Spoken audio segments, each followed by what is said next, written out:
វាចាថ្លាថ្លែងរៀបរាប់សេចក្តីបញ្ជាក់អត្តន័យពីបេះដូងម៉ែផ្ដាំដល់កូនចាស់ត្រូវរក្សាថែតាន់ពេលដែលម៉ែនៅមានដង្ហើម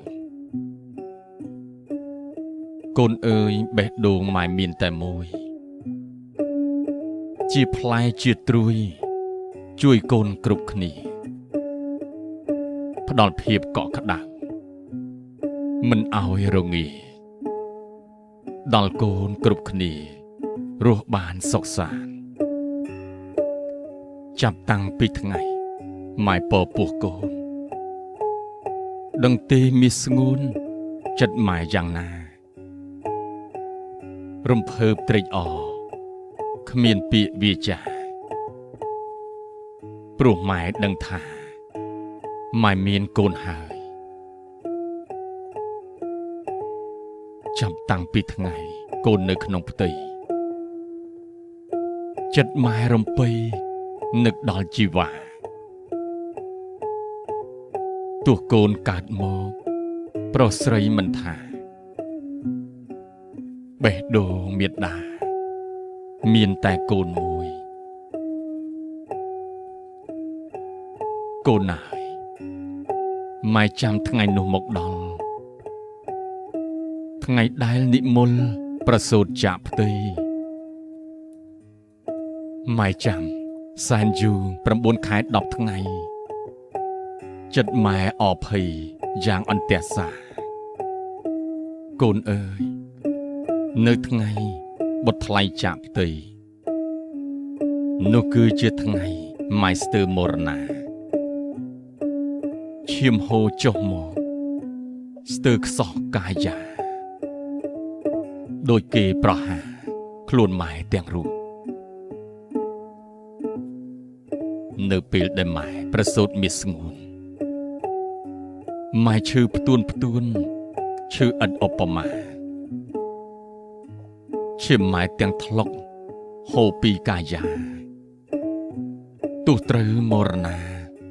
ក៏ម៉ែហ៊ានបដូរកាយម៉ែឈឺពិតចិត្តម៉ែរីករាយ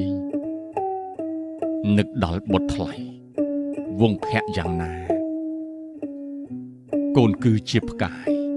សំណាងមេត្តាម៉ែត្រូវរក្សាជីវិតឲ្យបានកូនណាយដឹងទេម៉ែឈឺយ៉ាងណាម៉ែបន់ទេវតាទិសទាំង8ដែលលោកមានឫទ្ធិរក្សាផែនដីជួយដល់ចរណៃឲ្យជីវិតកូនមិនយូរប៉ុន្មានកូនប្រសូតមកសំលេងពន្លករុញច្រានចិត្តម៉ែទឹកភ្នែកម៉ែស្រង់រំភើបម្លេះទេសំលេងមាសមេស្រែកយំងាកូនណាយបេះដូងម៉ែរំភើបក្រៃនេះគឺជាថ្ងៃមហាអស្ចារ្យម៉ែបង្កើតកូនរូបល្អដូចផ្កាប្រៀបដូចធីតានៅឋានសូលីឃើញរូបកូនភ្លាមម៉ែលែងឈឺចាប់ម៉ែចង់ស្រែកប្រាប់ដល់ទ្វីបលោកថាកូនម៉ែជាកូនមានភ័ព្វវាសនាដែលអង្គទេវតាប្រទានឲ្យម៉ែ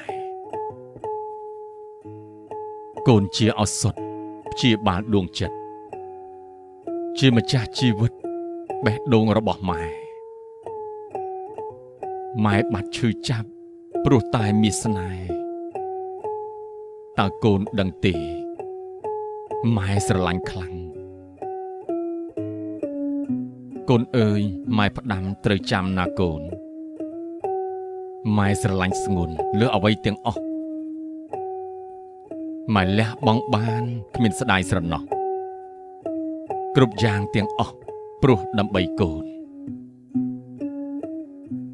កក់វៃឈប់ចែងថ្លែងបេះដូងម៉ែយើងម៉ែគេមិនខុសគ្នាឡើយ ស្រឡាញ់កូនកូនគ្មានកោះគ្មានត្រើយអោកូនកូនណាយជួយពិចារណាកវីឈប់ថ្លែងលែងបរិយាយពីបេះដូងម្ដាយត្រឹមតែប៉ុណ្ណេះ